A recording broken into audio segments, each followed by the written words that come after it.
Un plaisir de faire votre connaissance. Pareil, merci, c'est un plaisir. Voilà. Annette, do you have some beer? Beer? Oh, that's right. The last time I remember we had so many beers. Well, Annette, perhaps you should conduct this since you speak French and I don't. No, they speak English parfait. Believe me, they speak English very well. I've already noticed that and realized that. So, hi, Mark. Hello. Hi. So, Mark is the salesman for Bourget who calls on. We're lucky that Mark is the salesman for Bourget that calls on us. So that Okay. if you don't know him, that's who this is in the bottom right hand corner. Hello, Mark. So, Laurence and Justine, we're just meeting officially, but I have to tell you, I honestly feel like I know you so well because I have loved your wines for so long. And I'm not just saying this because you're on the screen with me. You have no bigger fan for your wines in the world than I. And I used to own a wine store in the southern part of the United States, and I had two pretty large tastings of the Cuvée Reservé with Dan Kravitz, your importer, there for like, each one was like 50 people. And I think each one we tasted 6 vintages of Cuvée Reservé. So I really feel like I know you already. And as I told you a few minutes ago, I've done probably at least 100 of these Zoom tastings, and I have been so excited. I've been more excited about this one than all, really, or as excited about this one as any of them, including some equally famous people like Gaia. And it seems like there's so many women, Gaia and Elisa Scavino and Laura Catena, and it's just amazing how many women are running wineries or are winemakers now. And that's one of the ways that the world of wine has changed in my time doing it. It used to be female winemakers and winery owners used to be very rare, and now I think wine is better because of that change. Recently, we had a meeting. We had a Zoom with the U.S. Embassy, from France, and it was the connection and business relationship and all the exchange we had with the US, we have with US and France.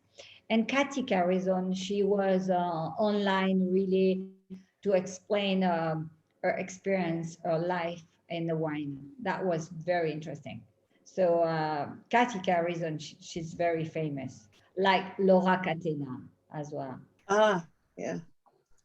Well, I think when I started in the wine business in the early 70s, there was Philippine de Rothschild and Corinne Mensalopoulos and Anne-Claude Laflave.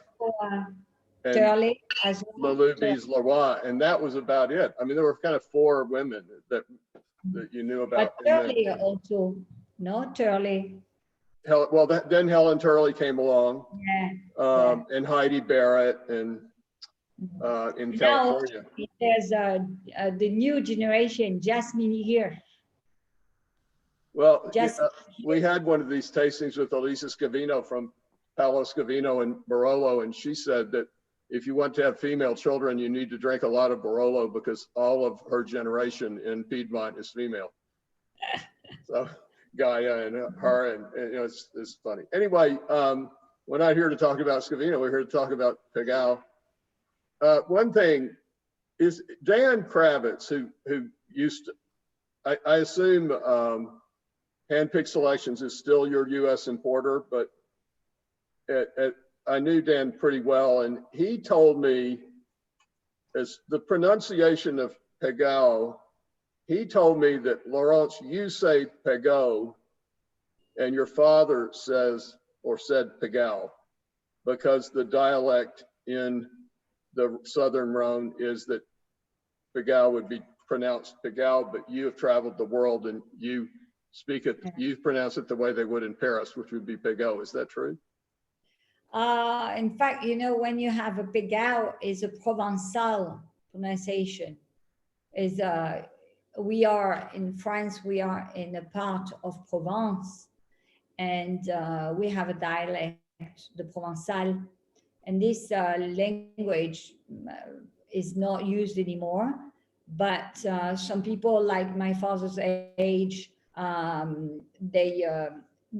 is a school where they teach Provençal, but this is a language usually we don't use anymore. My father, of course, he knows a couple of words, a couple of sentences. It's not easy to understand, but there is a sound like a Latino, like a Italian sound. And Pegau, it's Provençal. Pegau, it's French. So it depends the pronunciation you want to use. Some people, I think, for American, it's quite easy to say Pegau. For Asian, sometimes they use Pegau. And Parisian, you know, the capital, French capital, they usually they don't speak the dialect from south of France. They just joke about it. Then they pronounce Pegau, or they pronounce Pegau. Pegau? Wow. Yes.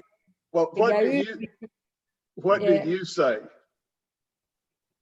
Oh, nothing, you know, since they said, oh, we love the wine, Pegau, it's fine. You know, for me, it doesn't matter. The people, they talk the easiest way it's possible. Something is interesting, and something I wanted at the beginning when we created Pegau is to put a brand that everybody in the world could pronounce. And Pegau or Pegau, it's quite easy to read because it's just a two syllable and two syllabic, and it's short. The people, they can remember easily in any way they pronounce it. When I had a conversation, one of these conversations this week with Pierre Spar in Alsace, and yes. Francois Fischer, the general manager of Pierre Spar, said that when he went to school, he had to learn to speak French because he'd been raised speaking Alsatian. But Alsatian, they continue to speak their language. Right. Sometimes even in Brittany, they have a language, and in Burgundy they speak French. But to be honest, sometimes I don't understand. The accent is so strong, so loud. It's very difficult sometimes to understand each other in an area to another one. Well, talk to us about Pegau. I've always said Pegau, but please take a few minutes and, well, let me encourage everyone who's watching this tonight to pour themselves a glass of the Côte du Rhône Blanc, Cuvée L'Homme, while we get started. But can you tell us a little bit about just the history of Domaine du Pegau, and is your father still alive? Oh, yes, and super alive, I could say. Oh. He's full of energy. He's super alive. He had his vaccine, and he's very happy to have also some freedom with vaccine. And my father's still working in a vineyard because he's happy to be in the field, and he's happy to be also with my son in the vineyard. It's the two generation with one generation difference, but it's beautiful to see a grandfather working with his little son, and my father still alive, of course, is still really involved in a company like my mother, who she's accounted. And now we are happy also to have Christine with us. And my both children, they I think they find their place in the company to work, and I wish to develop, to really expand the vineyard, to develop the business. But for two children, it's fine. I don't know if I had the 4 or 6, it will be more difficult to find some place, especially actually. We have some work, but it's not full work all day. But we are okay. We work quite, the business is quite good. And I had some much more difficult time when I started the Domaine du Pegau with my father. Then I know what it is sometimes to produce some wine, to not sell any wine, or it's quite difficult.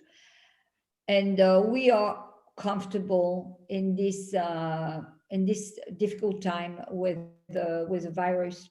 We are comfortable because we export 96%, and the French market for us, it's very small, or I could say inexistent. But we expect some tourists.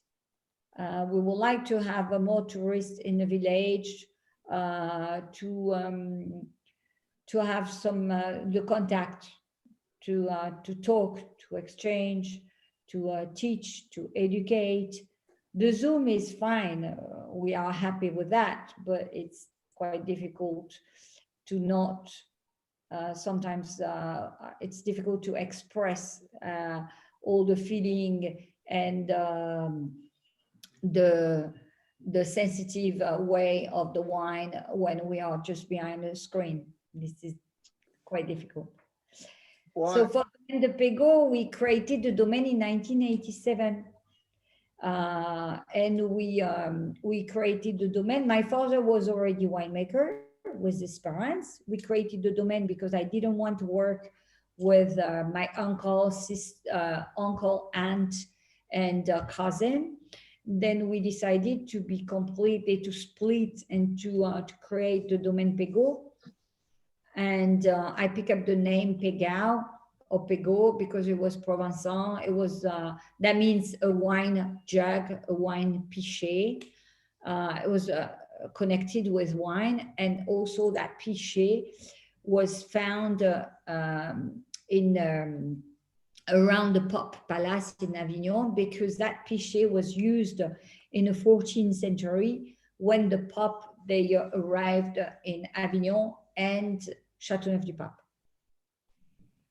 So that was really connected. Are you comfortable talking about why you didn't want to work with your uncle?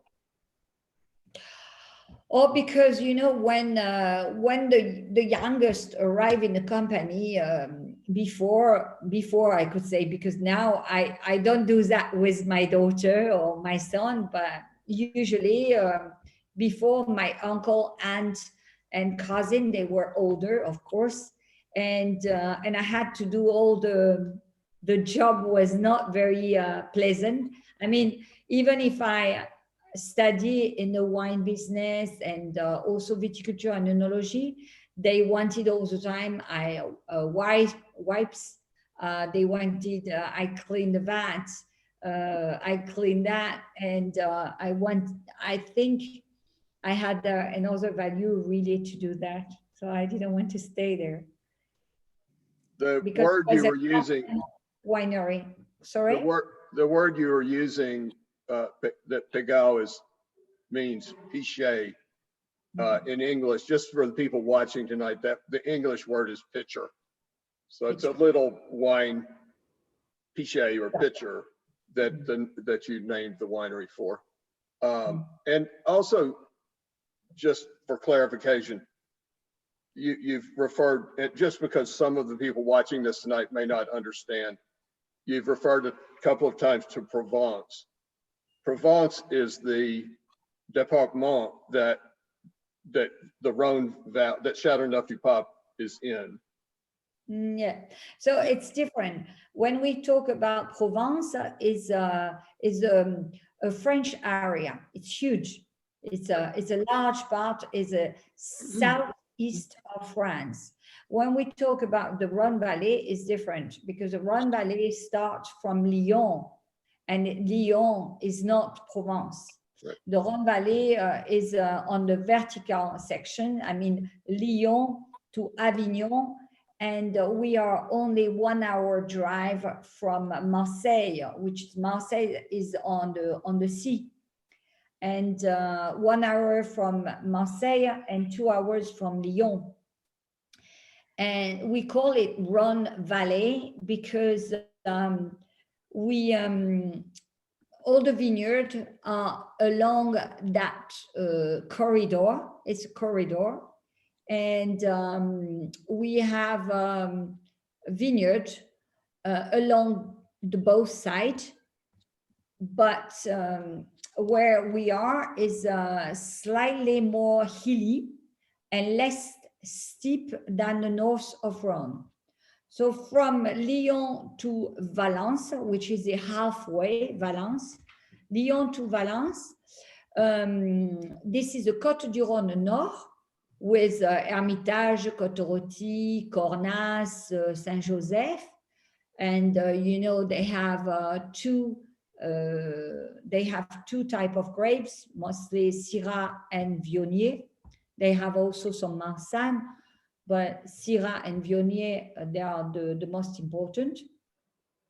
Then from Valence to Avignon, this is the Côte du Rhône Méridionale, so South Côte du Rhône, where it's more hilly and really on the both sides of the Rhône.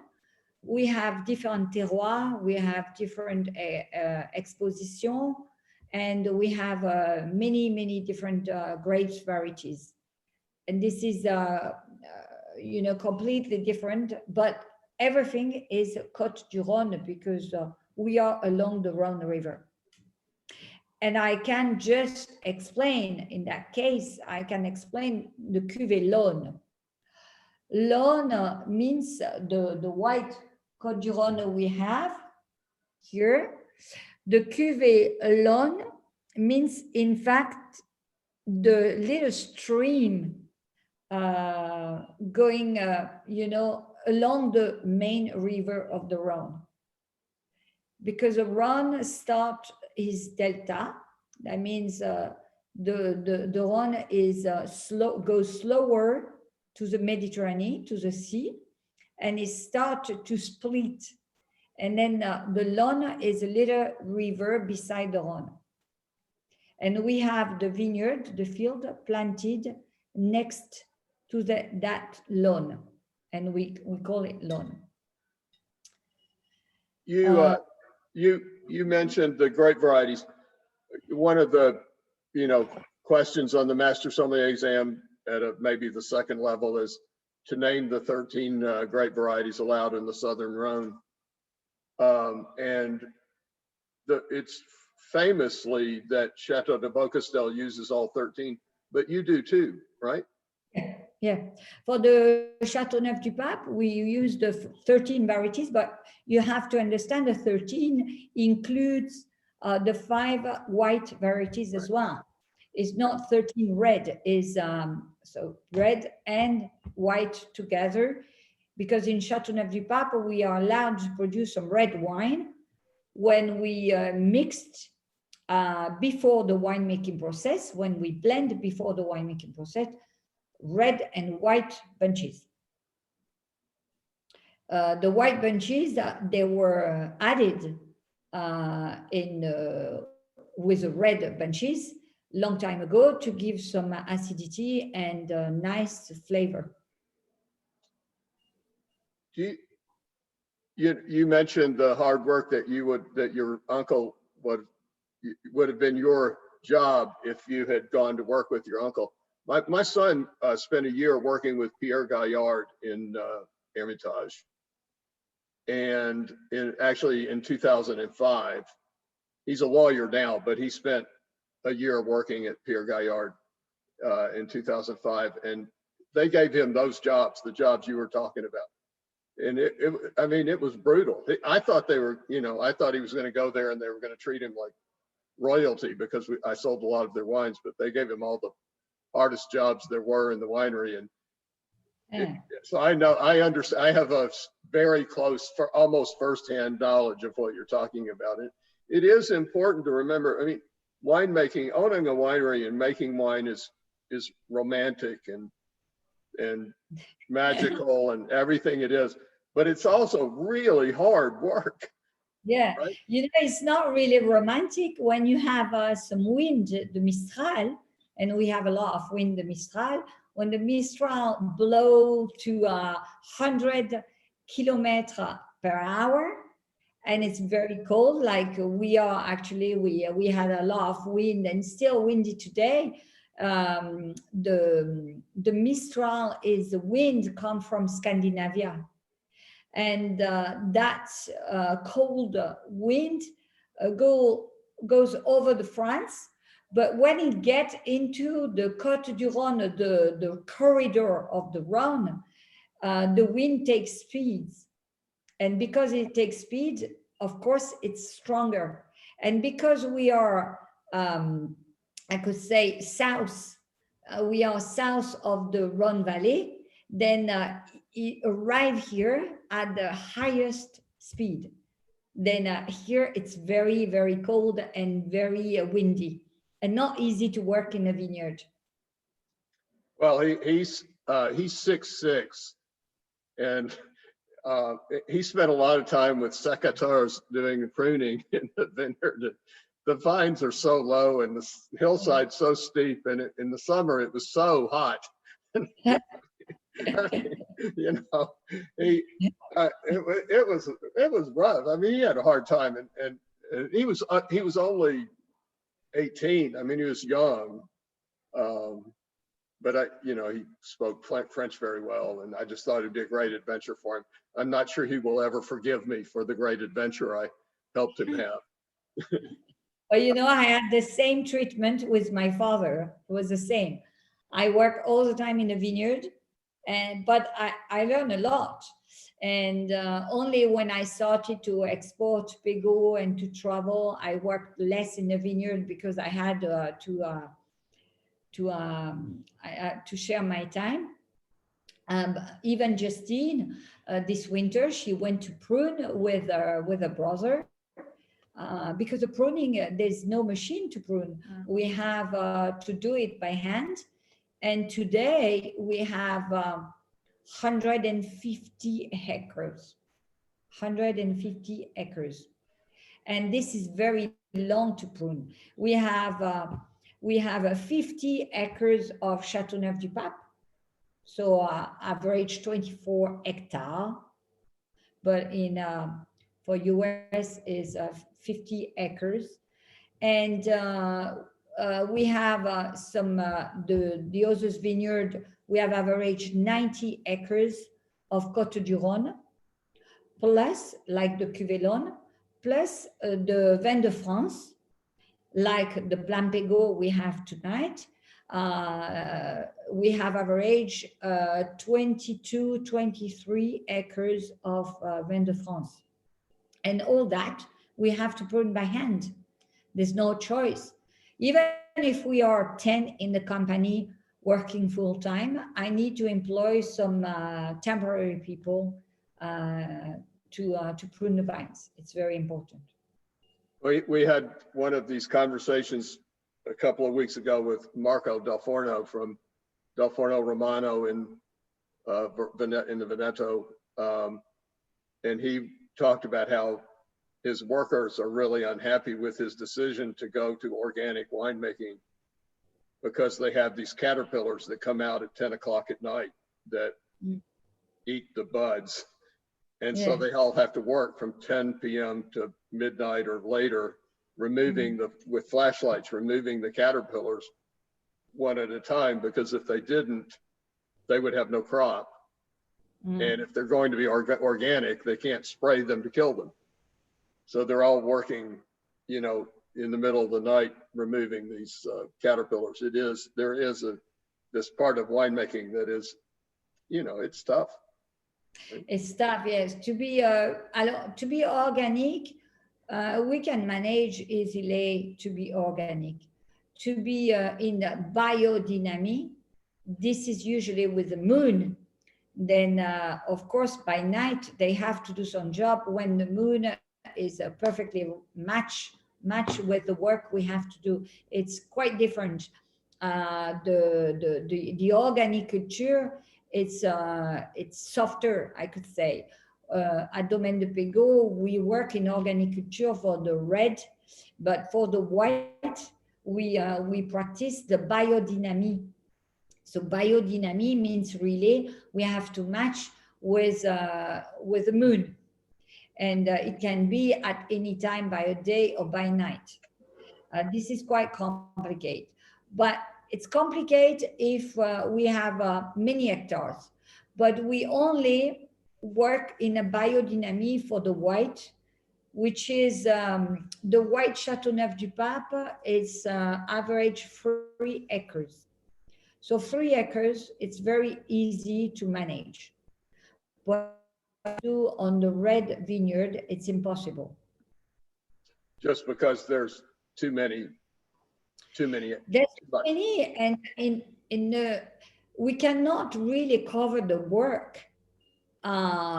At the certain time, the moon match with the work to do, because the moon evolved. I mean, the moon disappeared and the sun arrived, and it's too late because it's not the right time. So if we have to do the work in example in 6 hours, we cannot do that work for 140 acres. Annette has asked, how many more workers do you need in order to farm organically? Organically, I mean, for the organic culture, it's fine, the numbers we are. But in biodynamic, I have one person work the biodynamic for 3 acres, but he couldn't do more. It's impossible. And I mean, some of the greatest white wines in the world, Domaine Leflaive, white Burgundies, and Nicolas Joly, Cuvée de Syrah, are Leroy white wines, are biodynamic. Claude Leflaive told me once that, from Domaine Leflaive, told me that one consequence of changing to and she's one of the pioneers, of course, of biodynamics. She told me 2 things that she didn't expect from when she changed to biodynamics. One was that her workers are happier, where she used to hear them complaining in the vineyards. Now she hears them singing. Really? Yeah. And she also said that she knows in a tasting of her wines, this was at a tasting of her 2002 vintage. We tasted everything from the Malcolm Versé to the Marché. She always knows which wine is going to show the best on a given day based on the lunar calendar.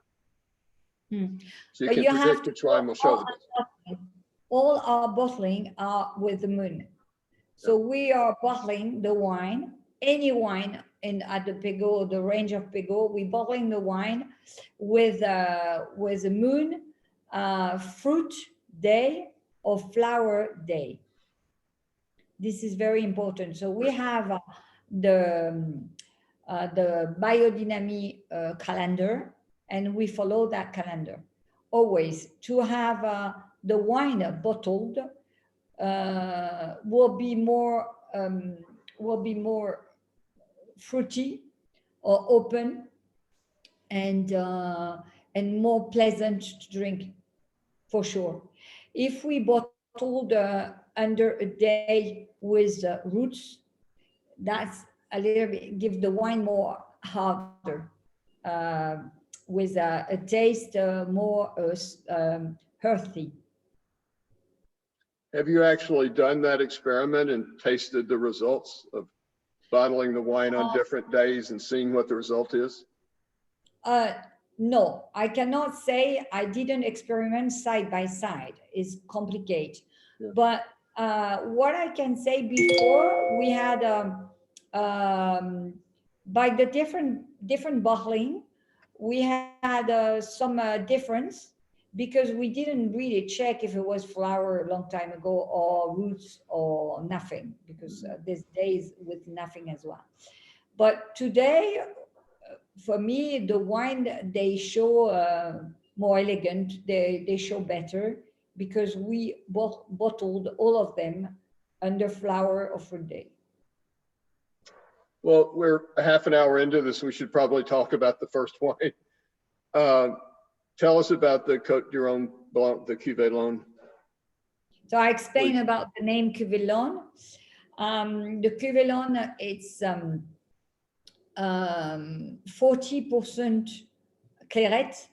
The claret is very important in our blend in Châteauneuf or Côte du Rhône. The claret gives the acidity, a good minerality, some saltiness as well, and some white flowers, a bit citrus as well. Also, the claret, really, we need it to keep the wine fresh and young. Then we have Beauboulenc. Beauboulenc, it's a local grape, only in the south of France.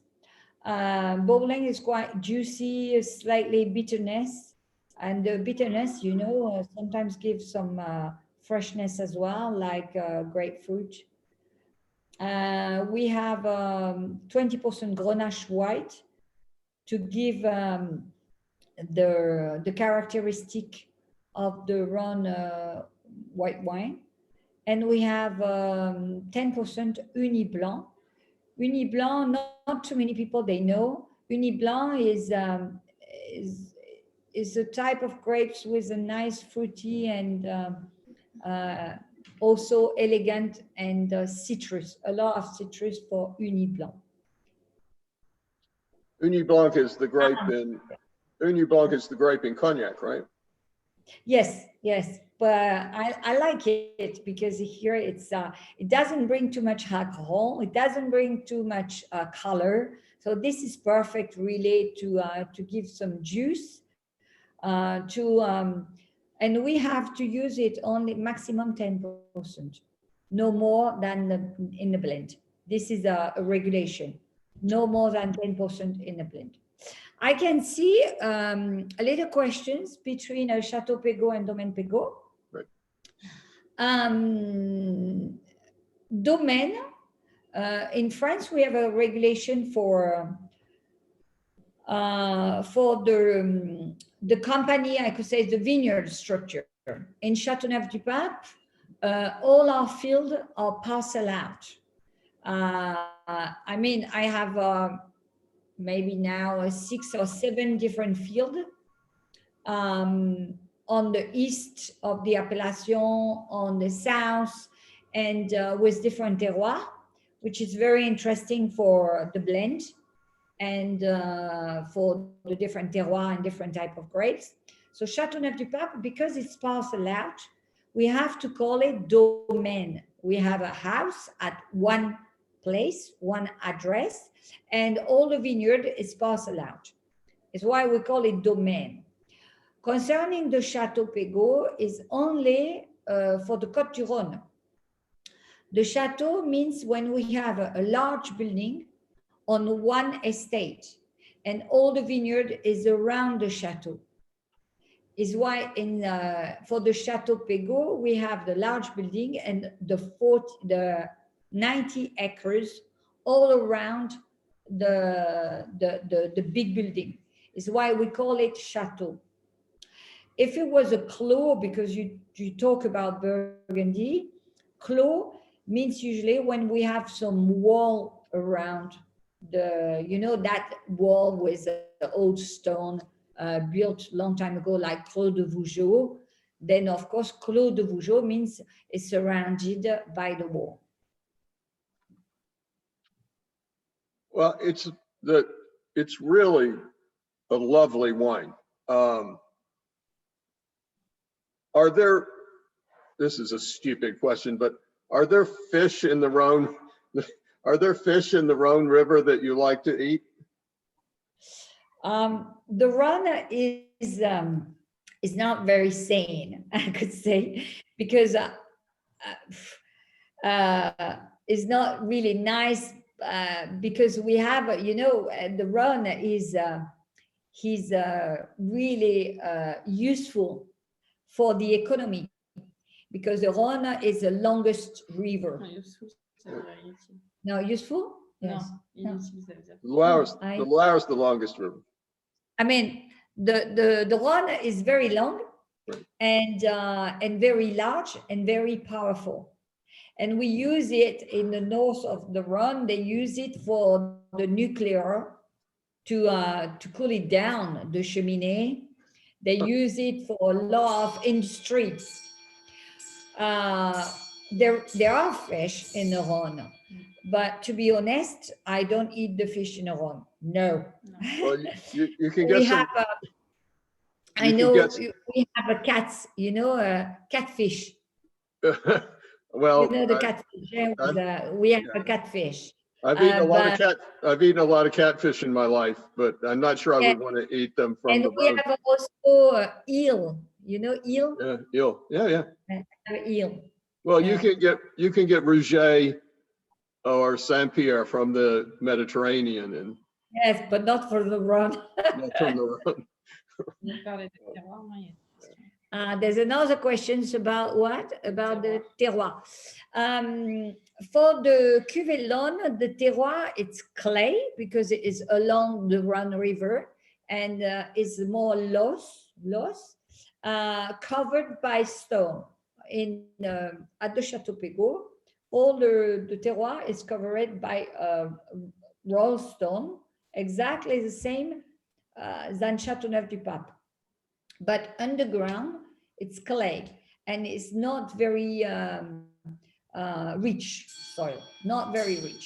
In Châteauneuf du Pape, we have a different terroir.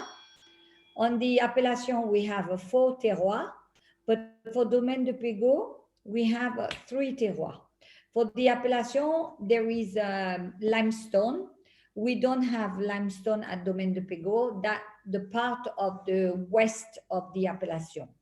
For us, we have stone, like rolling stone. We have sandy soil and clay soil, red clay. We have 3 types of soil. And we use the 13 different types of grapes. And we have a vineyard co-planted, and we practice the co-fermentation. Laurence, how old were you when you knew you wanted to be part of the family wine business? 21, because I worked as a representative, but I spent more money than I earned when I was 21. Then one day I was almost homeless. Then I decided to be back to the domain, not the domain, to be back to my parents' house. But my father was unhappy. He wanted I work before really to stay with them, and they didn't want. I had to work. Then I worked the work I had to do, but I like the wine. Of course, I study about the wine, but I wanted to sell everything. I wanted to sell wine, but many different wine. But at the end, I worked for the vineyard. But I like vines. It's viticulture. It's very interesting because this is a source of the wine result. Justine, how old were you when you decided you wanted to be part of the family wine business? Or have you decided that you want to be part of the family wine business? At 18, for sure, I didn't want to be in the wine business. I studied. I went to Montpellier and I worked in a wine company. And I came back last year, beginning of 2020. And we were supposed to work and travel, so work a lot on the export business. but we didn't travel, of course. But last year, yeah, I came back. Same, I wanted to work somewhere else before. And where I worked was a big company selling a lot of wines, a lot of different range of wines. And coming back here, I came back more in the vineyards, in the cellar. I did all the winemaking, the pruning. So the work is very different, and you feel more in the wine now than when you sell in the company. You know, Gaia told us that when she went to Milan to register for enology school, they told her they didn't admit women. Angelo Gaia's daughter.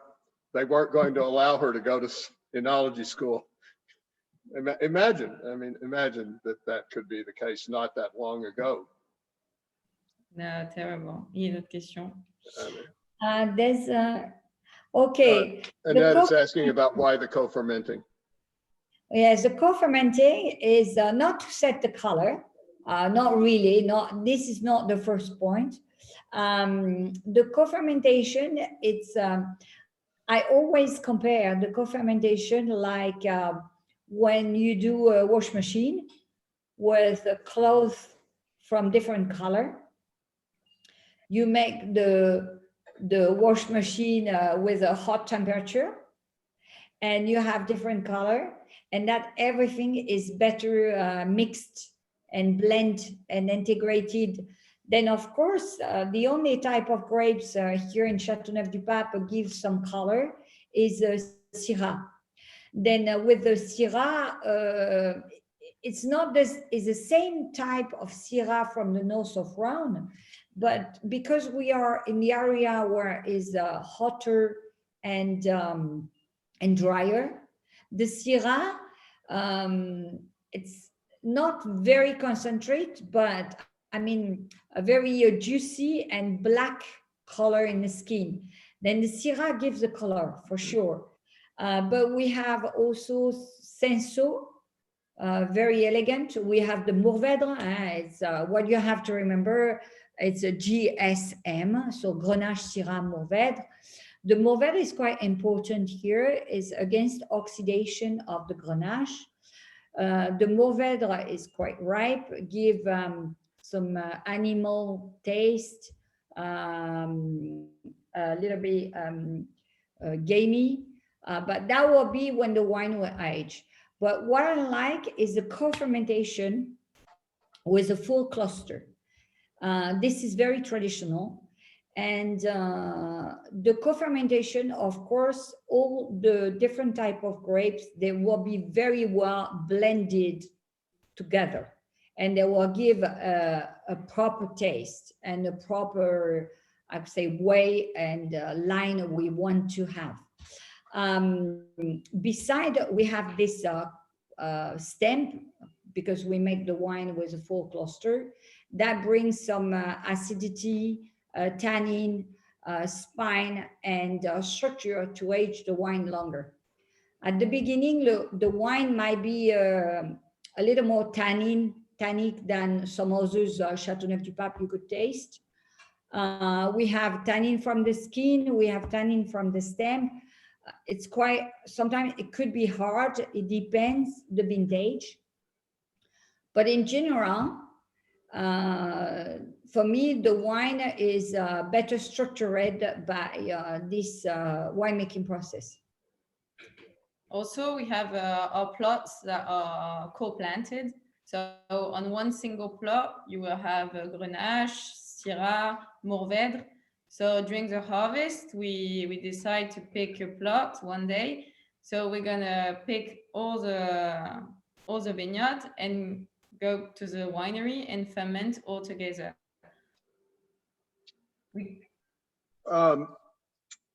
Let's taste the Paul and Pegau. And please help us. Yeah, the help us understand what this very unusual wine is. The Paul and Pegau is the wine we always did, because the Paul and Pegau come from a a vineyard with non-classified, it's not a Côte du Rhône, it's not a Châteauneuf, it's nothing. I mean, if I want to be clear, the vineyard for the Plan Pegau, there's no regulation at all.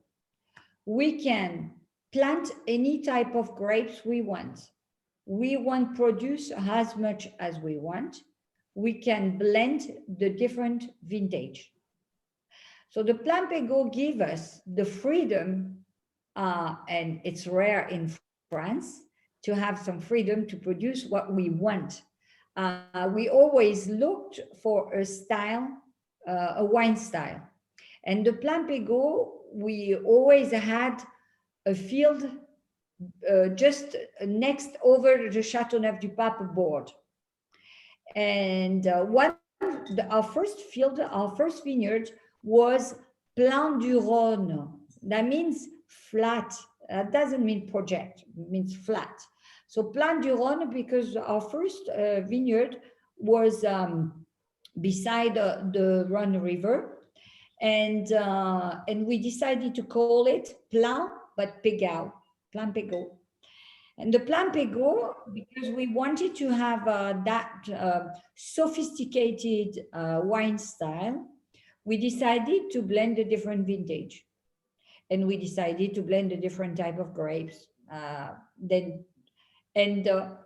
That gave us the opportunity to have some young vintage and older vintage, and some vintage age in a barrel, some others in a vat. So you have the fruit, you have some oaky aging.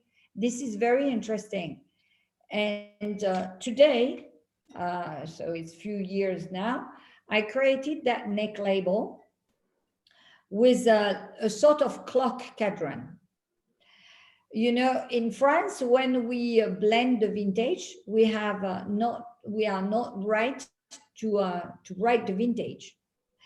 Then to go that again, you know, because I didn't want to change that freedom we had to blend the vintage, I decided to inform the consumer by this clock cadran, the vintage are blended. So each time we are bottling a new Plan Pegau, we have a new neck label where you have, so 14 for you, you have 14, 15, and 16.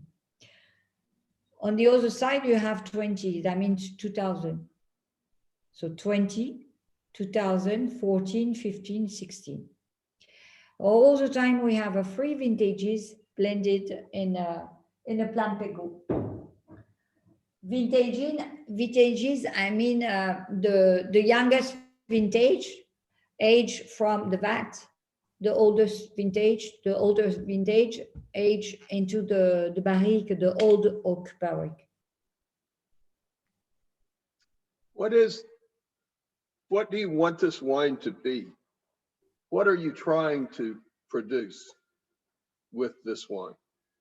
I wanted to produce like a little Châteauneuf du Pape, like a little brother of Châteauneuf du Pape. You know, so many people in the world, they sometimes they cannot access to spend some money for Châteauneuf du Pape. But if they start with an entry level with this sort of characteristic and quality and style, then they could probably one day, you know, buy a Châteauneuf du Pape Pegau. It's very important to have a very good entry-level quality to attract the people to buy the higher quality wine from the same winemaker. Is this wine more like Châteauneuf du Pape than your Côte du Rhône or Côte du Rhône village? Well, this is a question nobody asks these questions. It's a little bit tricky. Yeah. Well, it's a little bit tricky. I didn't want you to feel like you'd wasted your time talking to me today. No, but the Côte du Rhône, why I could, it will be difficult. The Côte du Rhône and the Côte du Rhône village, cuvée Maclura or cuvée Sétier, we have a regulation on it. So we have no choice to follow the regulation. Even for the white cuvée we have a regulation. As I said, we can only use 10% of Uni Blanc, but no more. So we have a regulation to respect.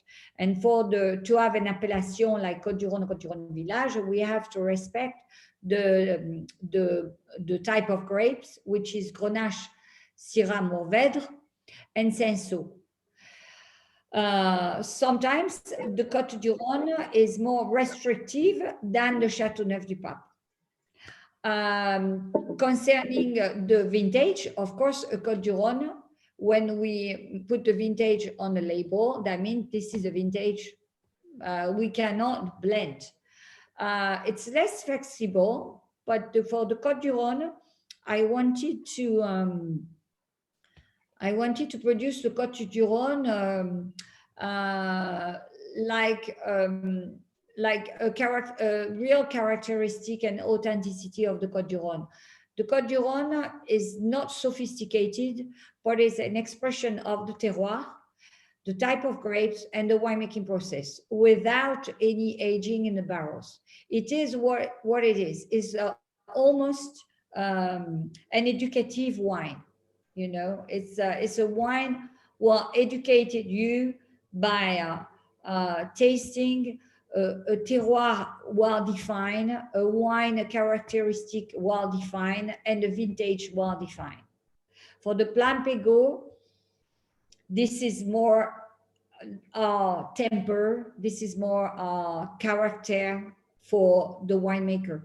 This is what we want to express. We have no rules to follow.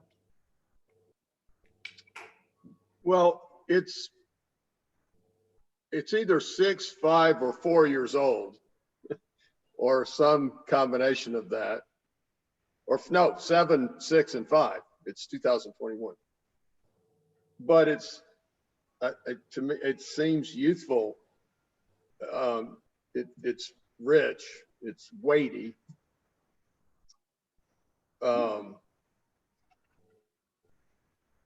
It's really kind of this is from my first time. As I told you earlier, I love your wines. I've tasted a lot of your wines. This is my first time tasting this wine.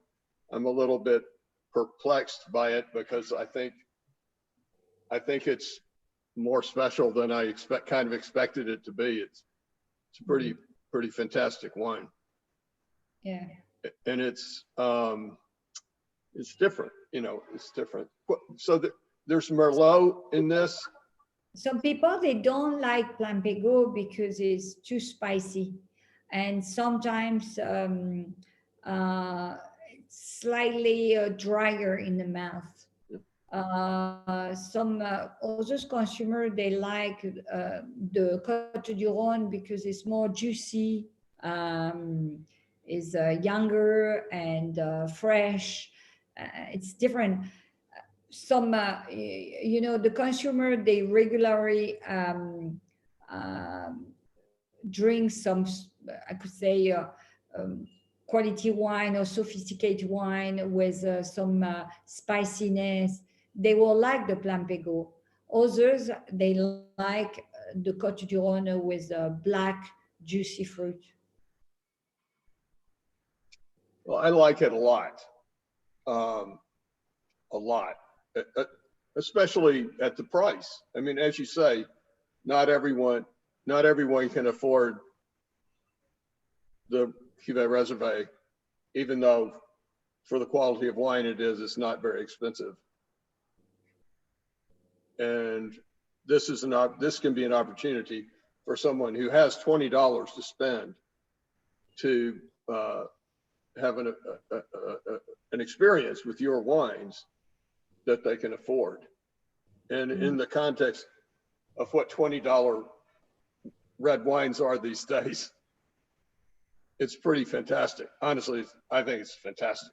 It's a good idea. I will increase the price. Don't do that. Don't do that.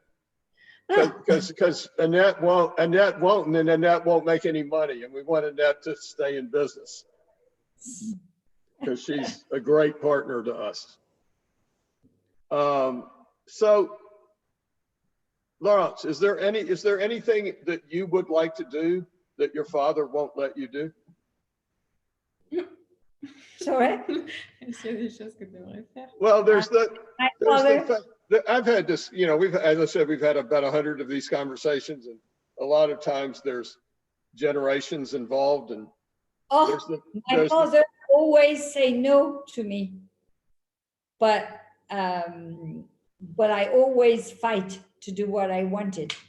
It depends. In family, we have a very strong temper, I can tell you. I know one big temper here seems to be very sweet and nice, but it's very strong temper. My father, yes, of course, we had and we still have some conflict for the generation, but also because my father doesn't want to let it go. More getting old, is 82 now, but he needs to work to keep alive. He needs to work to show he's still there, which I understand perfectly, because it's another view. Now we decide what we want to do, and especially for me, I try to be more open with my children to talk, because it's different. My father is all his life, since he was 14 years old to 82. For me, I think wine is my life, yes, but I can take it more relaxed. And I want also my children, they experiment what they want to experiment. If they make it wrong, I could say, be careful, you might be wrong. But if they want to do, they can. The only things I advise them is not to invest in a project too much money if we are not sure the result and the income. What are you and your father fighting about right now?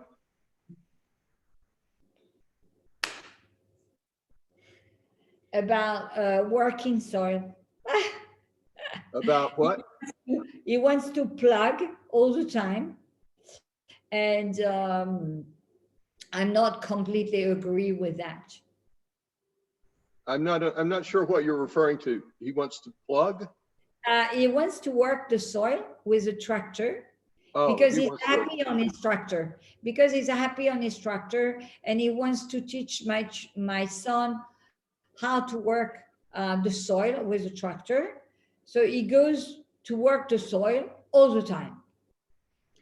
It's not bad, but it's not good. It's too much. But he said, oh, the vineyard, they are very clean, no weeds, because we never used weed killers. Then we need to go with a tractor. We go with a caterpillar, and we have a plug behind, but you say another word. Plow. We plow the Plow. soil. Plow. You understand plow? This is Plowing is when we turn over the plowing. Yeah, plowing. Mm-hmm. Plowing. No, so my father. I've been on that tractor a lot in my life. I grew up on a farm. Okay, so we raised farms, but to have a vineyard, no weeds, perfect, which I understand, but it's cold, it's windy, and that means it's dry. And more we work, sometimes more we evaporate, and we evaporate that humidity. So we have to think we have to think about, yes, we need to work the soil, but not too much, and at a certain time. we need to save the water and humidity we have in the soil. But for him, he wants to be busy, and he's busy on his tractor, and he's happy. So he goes on the tractor and he works. And also here, the gas is very, very expensive. So he spent a lot of money on a tractor because he has some petrol, you know, the gas to fill up the tractor. So we are arguing for that.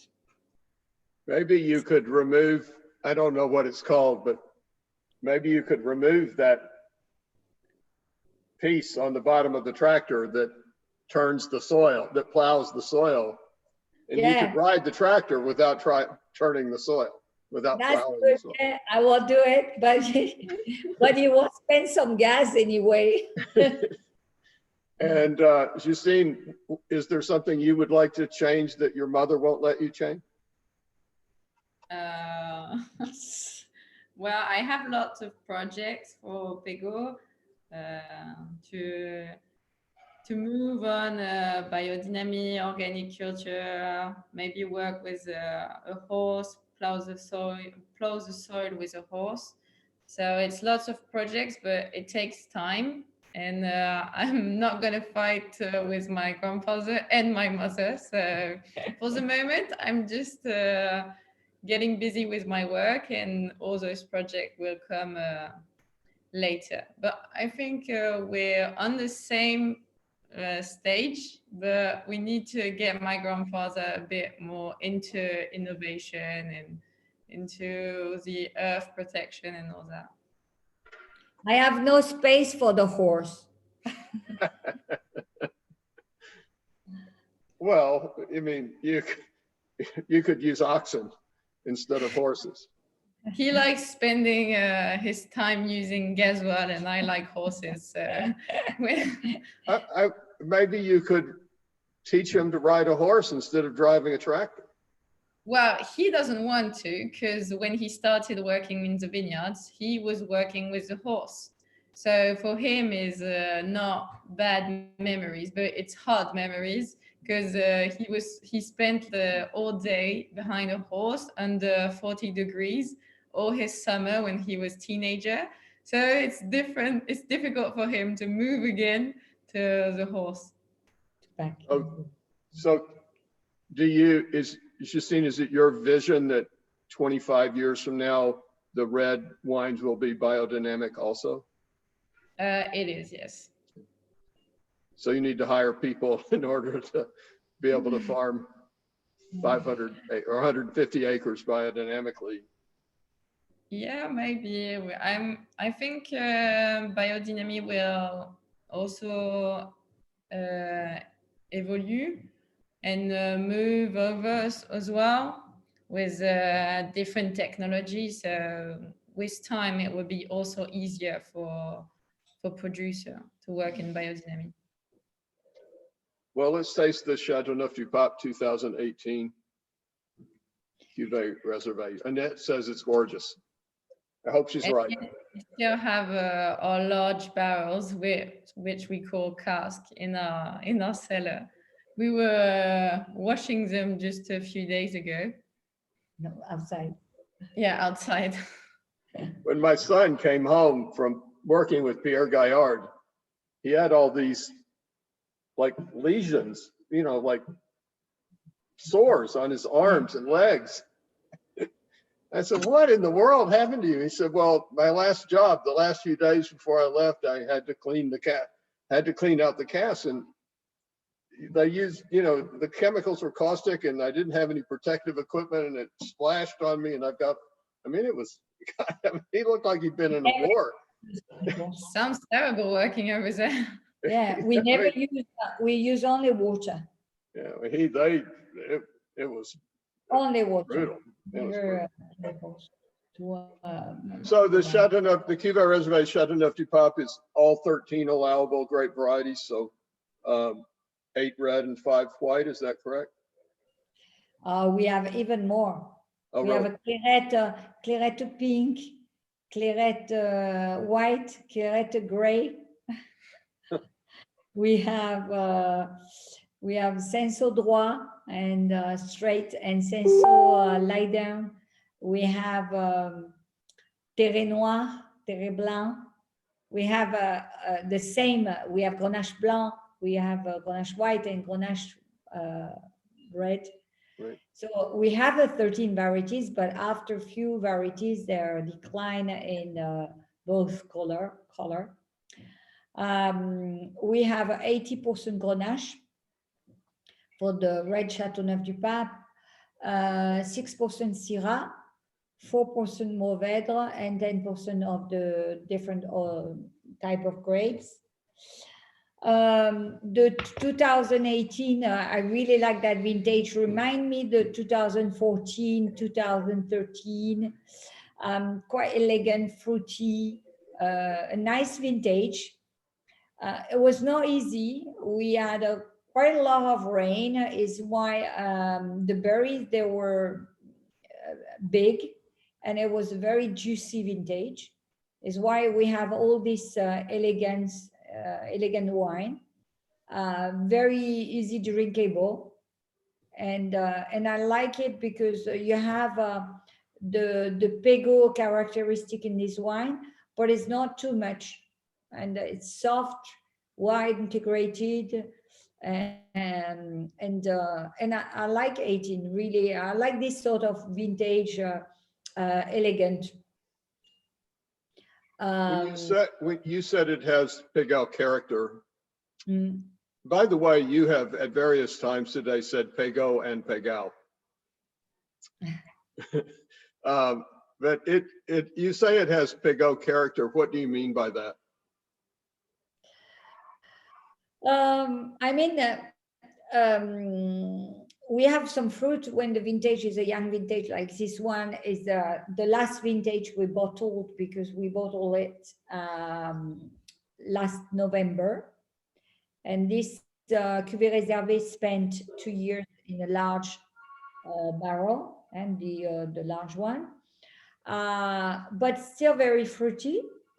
But beside that, we always have that Pegau touch, the signature. You could recognize Pegau with some little smell with animal, rustic. But it depends on vintage. It's softer and better integrated. We have also that meaty leather, and this is Pegau. That animal character that you have referenced a couple of times, does that come from the Mourvèdre? No, that comes from the aging in the barrels. But of course, when you store the cuvée réservé, you can store. Actually, the cuvée réservé for me, it starts to be settled in the bottle, and this vintage was still open for maybe a year or maybe more, but after it will start to close down, and you have to store that wine longer in your cellar. You can store it for 10 years or 15 years, and then the Mourvèdre will be more flashy, because when the wine age, it lost the fruit and gained spiciness, and the Mourvèdre takes the relay of the Grenache. You said a few minutes ago that you and your family are strong people, so that you sometimes fight. Mm-hmm. Is that characteristic? Is that a result of? Does the Mistral affect you in that way? People that live in the Rhône Valley affect you that way? Does that wind make you strong and a fighter? Oh, the wind, you know, the Mistral blows every 3 days. So when the Mistral start to blow, we know we have 3 days. Then we can have 6 days or 9 days. It's every 3 more days, Okay. Then after, we can be a little bit nervous by the wind, it's true. But I don't think this is, I don't think the wind make us with a temper. No, this is a part of our Italian blood. Italian and Mediterranean blood, of course. You know, wow. So the Southern Rhone is a warm place to begin with. Is global climate change a factor for you, and how are you thinking of global climate change? And Justine, that's is going to be your life as you take over. We had many times that questions about the global warmer climates, but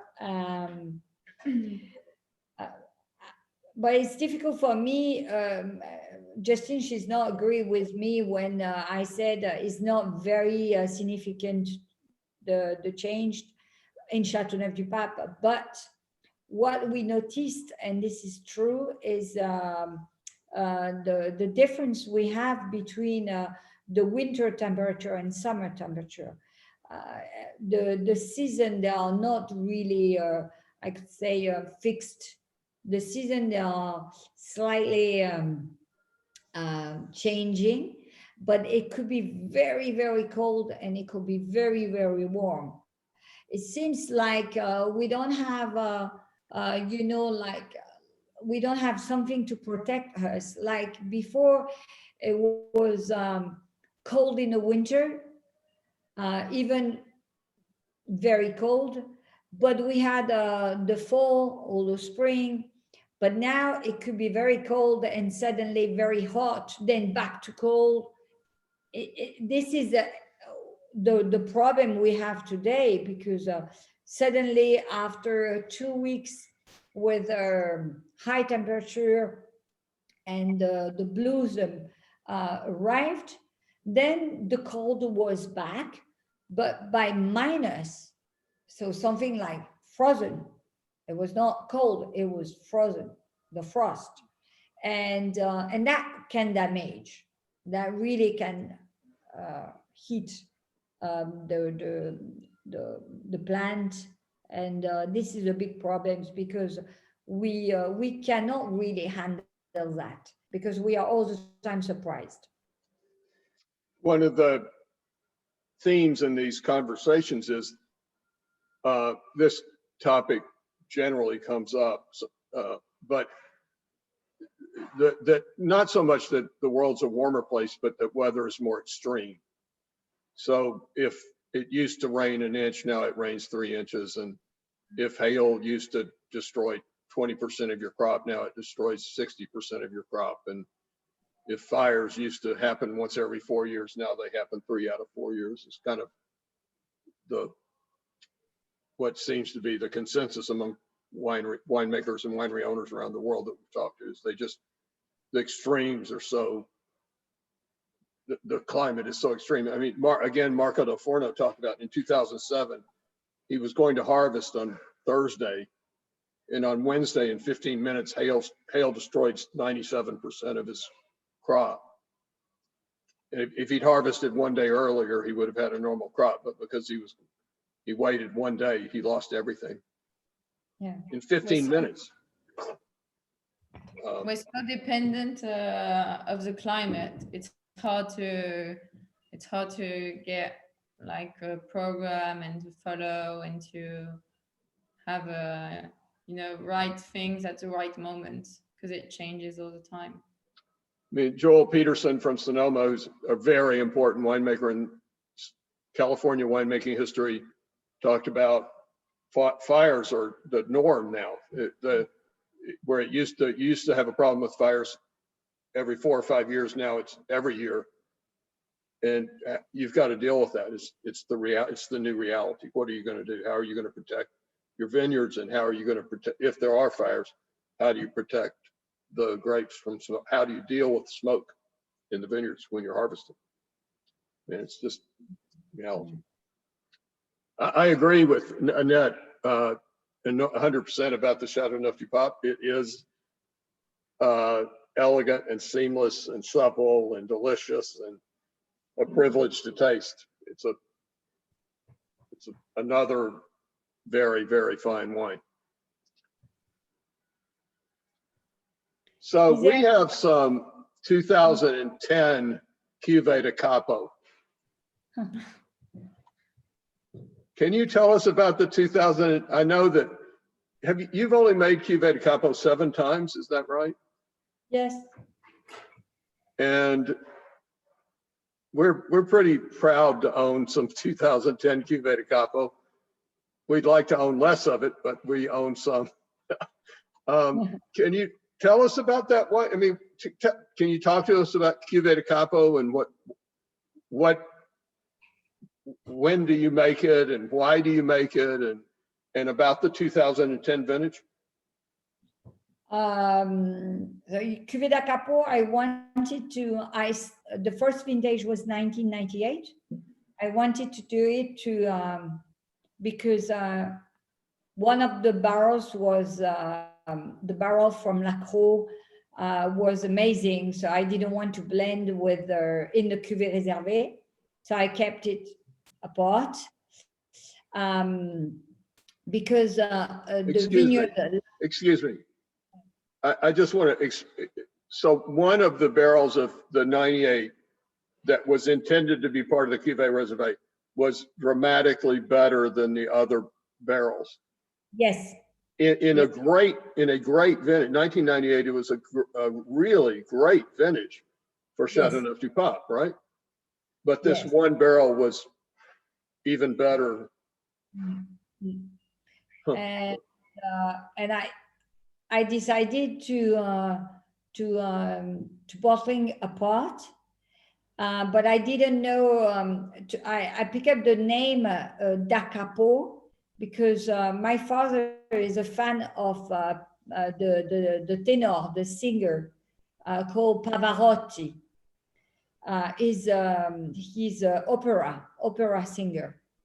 And Châteauneuf du Pape, we always said the 13 different varieties, grape varieties, they are like a symphony in the wine.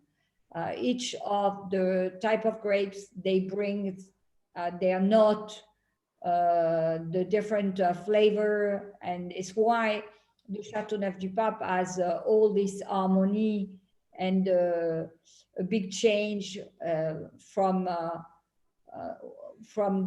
bottle opening to 2 or 3 hours later. It's why Châteauneuf du Pape is interesting. I call it Da Capo because in music, that means to start again. To start again a symphony from the beginning. And the Da Capo is, the Da Capo has 70% Grenache, but more blend, 30% blend. And I call it Da Capo also because, different Italian terms or word, they are easy to pronounce all over the world. Everybody can understand some Latin word. So I call it Da Capo. I wanted to sell that cuvée quite expensive to earn some money to buy wine I couldn't access before, like some of Burgundy or Bordeaux. So to do my own education, it was very important to buy others' wine. And thanks to the Da Capo as well, Domaine du Pegau became famous. And I had more winery open to taste. So in one way, I could access to the wine, to buy the wine, expensive wine.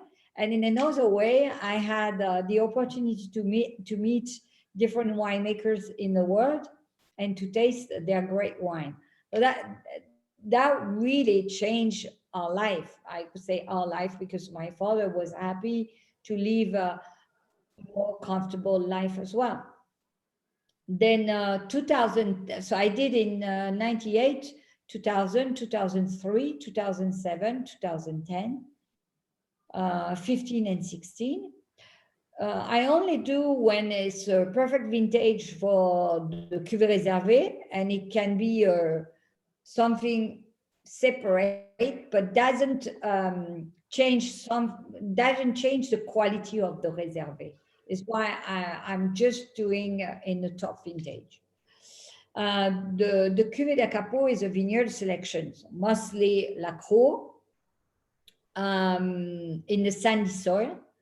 So it's a big wine because it's a big vintage, but it's very elegant because the wine, the grapes, they come mostly from the sandy soil with a lot of minerality, a lot of deepness, and elegance as well. So you have a big wine. As I said, we have the iron hand in velvet gloves. This is what it is, the D'Acapo. It's soft, round, and something very structured and powerful.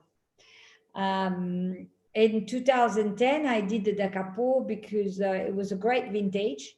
We didn't get too much rain. The ripeness was perfect. The berries, they were small. We had not too many berries on one bunch. Not too much quantity, not too much yield in the field, but very concentrate and very deep and licorice.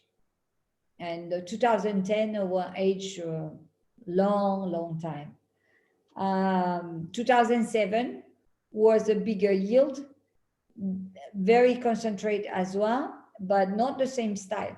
The D'Acapo, I don't change the style. I don't want to do a D'Acapo like every vintage the same D'Acapo. No, I want to show what is the best in that vintage. In the best vintage, what is even better than the best vintage is why the D'Acapo is made that way. 2010 was not the most expressive, very quickly shut down because of very concentrate, but in a way, a great balance and a long aging or storage for, I think, 30 years easily. In those tastings with Dan Kravitz, we tasted the 2007 Cuvée d'Acapo, and you know, it's one of the greatest. Well, I've been really lucky. I've tasted a lot of great wine in my life, but because of generous friends with large wine collections. But it's an extraordinary wine, truly an extraordinary wine that you should be congratulated for. You know, you mentioned music, and a good friend and client texted me this week and said that one of the reasons he loves these conversations we're having so much, he said, would you rather have an art historian explain to you why Guernica is a great painting, or would you rather talk to Picasso about what he was trying to express in that painting? And that just it meant so much to me, and I answered and said, I watched Itzhak Perlman play the violin with the Berlin Philharmonic last night. And if you had a conversation, you had an opportunity to talk to Itzhak Perlman about the violin, what level would you want to talk to him about? Would you want a violin 101, or would you want a PhD level conversation with him about the violin? And it's just, there is this common theme in art, wine, music, etc., that makes life more special. Yeah. And makes life more special. So I'm saying you're the Picasso of Châteauneuf du Pape. The music is important in a wine. Think about a dinner with a great wine, and in the back, a music doesn't really match with the wine or with your dinner. This is very uncomfortable. That happens sometimes when the music doesn't match with the dinner, and especially with the wine. When everything is harmonious, because the most important in life is to have a wine balanced but harmonious, and harmony with the food, the cooking, the courses you pair with the wine, and the music, and also the color. Why we choose that plate?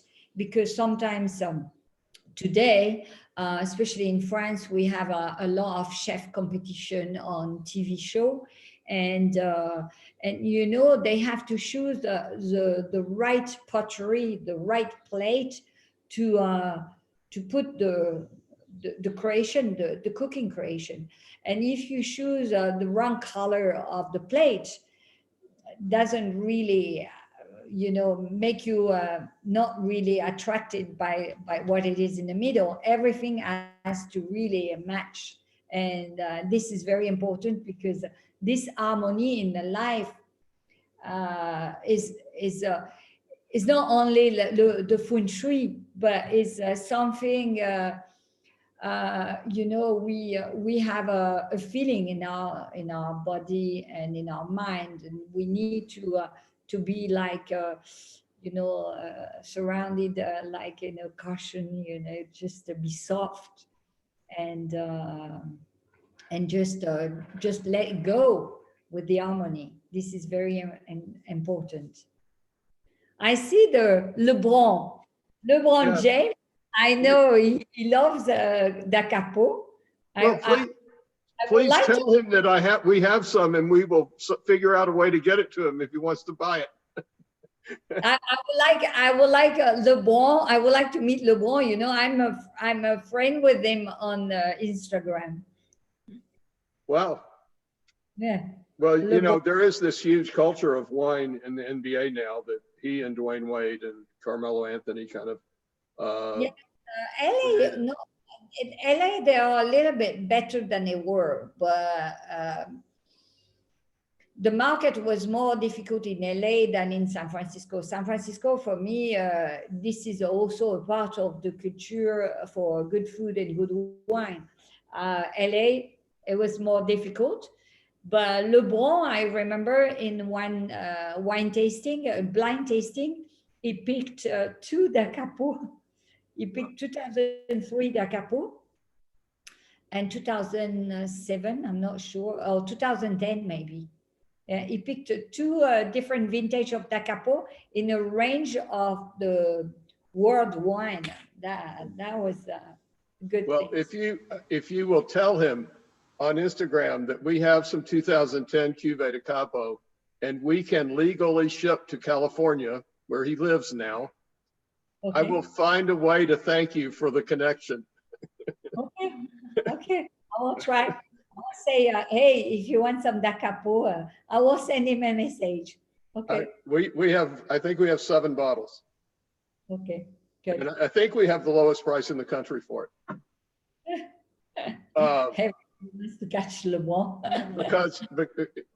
because Annette is so good to us. We have the lowest price in the country. So, I have to tell you, there's an article in this morning's newspaper, in the St. Paul Pioneer Press, a feature article about our wine tastings, and which is exciting because it will tell a whole lot of people about these tastings that we've been doing. And I just think it's such a fabulous coincidence that today, when that article has come out in the newspaper here, that our tasting is with you and your daughter and your wines, because it just makes it more special. It really does it makes it special in my heart, because I love your wines so much, and I have for so long. So thank you. I asked you for an hour and a half of your time, and I have 1 minute left. So if I can, I'm going to ask you one more question. And I usually end these conversations with this question, and that is, can you share with us a memorable wine experience from your life? Both.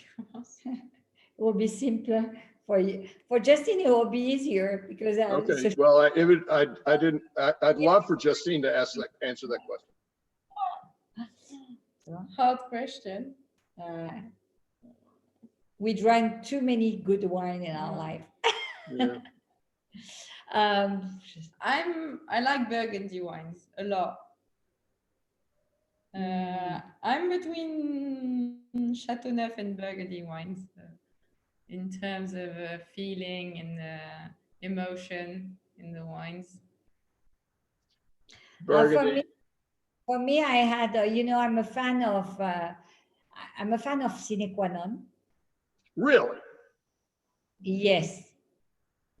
But I remember I drank one white wine, a sine qua non, and I remember with my best friend, which is in fact like my sister. She lives in New York. She's from US, and both of us, we cry on the table. You know, when the wine does give you so much emotion, then you can cry. And I remember that white wine was amazing. I love the red as well from Manfred, but I like the white wine. I can talk about American wine. Of course, I had a lot of memories from European wine, but American wine, I remember Cathy Carrizon, the 1994. I remember Ridge from Ridge Montebello, 1999, Montebello, but it was 100% Grenache. But when I went to see the owner and I said, oh, you had 100% Grenache Montebello 1999, he said to me, no. But I said, yes. He said, no. And he was convinced. He didn't do any 100% Grenache. I said, you cannot lie because I tasted it at my place. Someone brought me the bottle. And he said, this is a private club, a private bottling. So he really, after, he said, yes, this is true. But he didn't want to tell me he had 100% Grenache, but that was amazing. So it was a special bottling, 100% Grenache from Ridge. Was that Paul Draper? Yes, yeah. Paul. Yeah, he's a good friend. And Quilcedar Creek, I like it. Quilcedar Creek, which is a Washington State. I like this wine. It's quite straight with a nice acidity. I like Pinot from Oregon, from Salem. And Le Cadeau. This is a French. I agree. I love Le Cadeau wines. Le Cadeau, it's really good. You should try some Lingua Franca. Okay. Lingua Franca from Oregon. It's made by Larry Stone, who's one of the great sommeliers in the world. He also owns this winery. His wines are extraordinary. Yeah. I love Italian wine, Barolo, of course. What is your answer to that question? I'm sorry, did you see? What is your answer to that question? Well,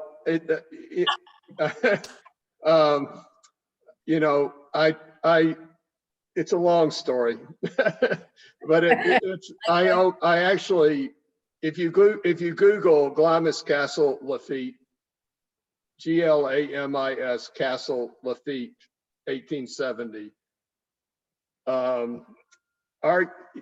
I would argue that the greatest wine ever drunk in the world in history was a Magnum of 1870 Glamis Castle Lafite that I opened in 1994 and sold 12 seats for $10,000 and donated $98,000 to the American Cancer Society. Oh. There's more to the story than that, but that's the short answer. and honestly, it's impossible for wine to be more memorable than that wine was at 124 years old, from this wine cellar that was actually a cave under a castle in Scotland, a magnum, and nobody had opened the door of the wine cellar for over 100 years. So there's more to the story, but that's my short answer to your question. There's always a story which goes with our favorite wine. It has to be. Yeah. So Justine, Laurence, if you will convince Manfred Kronkel to let us sell his wines in Minnesota if sell them to Bourget so that we can sell them retail in Minnesota and all of the United States, and introduce me to LeBron James, we will rename the store Laurence Feraud's Sunfish Cellars. I take a note. I will do some job for you. I sent my mom to Minnesota for a few months. Wow, but you have some good beer. I can come. I love the pub. I remember the pub where we were. We drank beer. We had some chips with French fries. French fries. With a lot of bar food. We dip into the mayonnaise. Everything is very light. Well, thank you, You're welcome everyone. to come anytime, please. It's honestly, it was impossible for this time with you to be as great as I was hoping it would be, but it was just as great as I was hoping it would be. I really appreciate you in your time. I love meeting you and your daughter, and thank you, Annette, for making this happen. I really appreciate it. It's been very special. I hope you can come to France soon. And we I hope. Thank you so very much. much. It was I really appreciate the questions, the different questions, because mostly all the time it's not a conversation. I speak. And we had a very good exchange about the philosophy, the different questions. Yes, and it was great. So thank you very much. And Thank you so much. for the people, they would like to know more about Pegau, even if they want to have the technical sheets for all the wine, they can go on pegau.com. And if you need any marketing materials, videos, or pictures, just ask me or go on the website. Well, and one thing on the website I really love is that you have suggested serving temperatures for all the wines, and that it's so important. And the difference in your suggested serving temperature between these three wines is, I think, 3 degrees Celsius. So the serving temperature, glassware, and everything is so important. But anyway, thank you so much. I really, really appreciate your time and your wonderful wines. It was a joy. It was really a joy talking to you. Thank you. Thank you, Justine. Thank you, Laurence. Merci. Je vous remercie beaucoup. Merci. À la prochaine fois. À la prochaine. Ça va? Bye bye. Au revoir. Ciao.